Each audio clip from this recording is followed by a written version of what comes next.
महान भीम। एक बहुत खूबसूरत गांव था, उसका नाम ढोलकपुर था।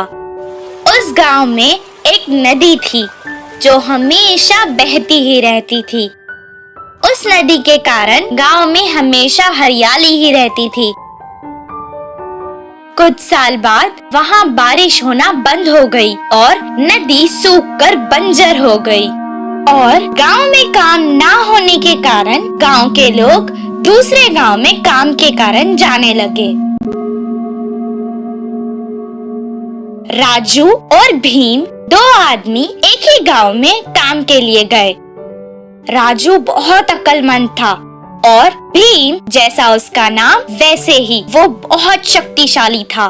वो आराम से कितना भी भार हो उठा सकता था।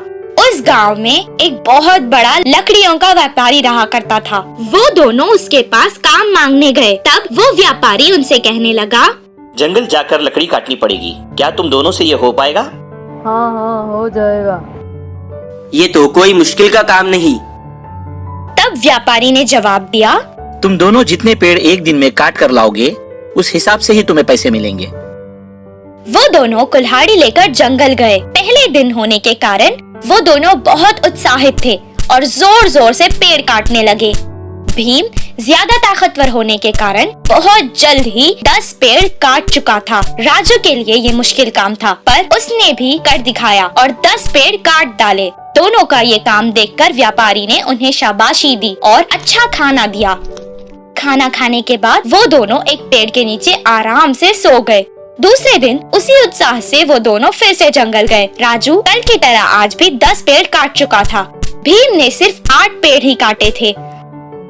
हर रोज राजू 10 पेड़ काटता और भीम एक दिन 6 पेड़, तो दूसरे दिन 4 पेड़, फिर 2 पेड़, ऐसा करके काम कम करते रहा था। तब भीम खुद से कहने लगा, क्या हो गया है मुझे? क्या पेड़ काटने की वजह से मेरी ताकत कम हो गई है?